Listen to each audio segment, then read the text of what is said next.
Have you ever noticed the little details in your favorite games? They may not seem important, but they are crucial to any game. Without them, games would feel far more bland and incomplete. They can turn a skeleton of a game into a masterpiece. Even if we look at just this project, which is very much unfinished, we can see proof of this. It was technically playable at the beginning of Devlog 3, which, for those who haven't watched it, added the map voting and loading system. That was a point that this game became somewhat playable, and everything else that has happened since is entirely to give the players a better playing experience and goals to work towards. If that is so, then what is the difference with today's video? The difference is that I am adding things that don't drastically change gameplay, but still improve it. We will begin by putting the game on the new group, actually adding the music into the game, and fixing a serious bug with voting for maps. To put the game on the group that I made, I only needed to download a place file, and after a bit of figuring out how group games work, publishing the game to the group.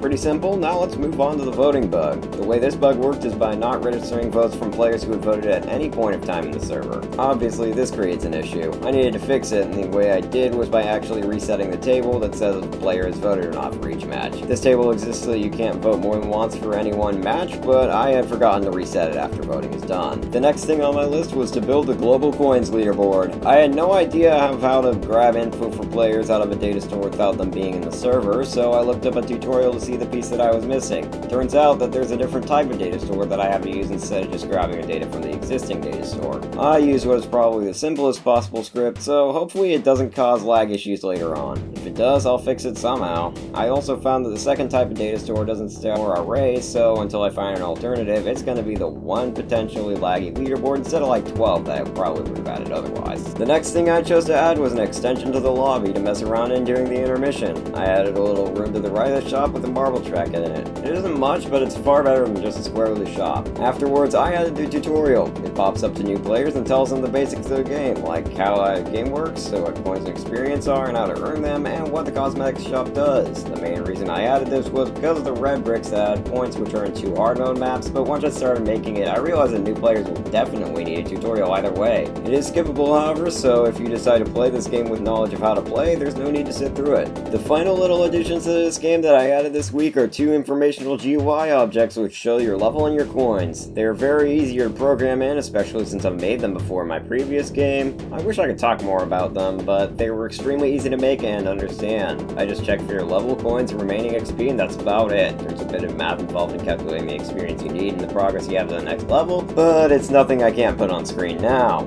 Alright, so we add a few little details to the game, taking the lobby from this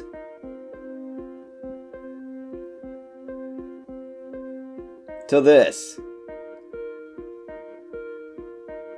Well, do you think the game has improved? And if you've watched my other videos, do you think this one was better? Let me know in the comments, and I'll see you next time. Oh, and one more thing. I'm not going to upload a devlog next week, or probably the one after that. Devlog 7 will come out when I think the game looks absolutely pristine, as I plan Devlog 8 to be the last one. The changes will be drastic, so stay tuned for that. In the meantime, I'll make some tutorials for Roblox Studios so that you guys can still watch something from me if you want. See you next week with that. Thanks for watching this extra bit, and now I'll actually end the video.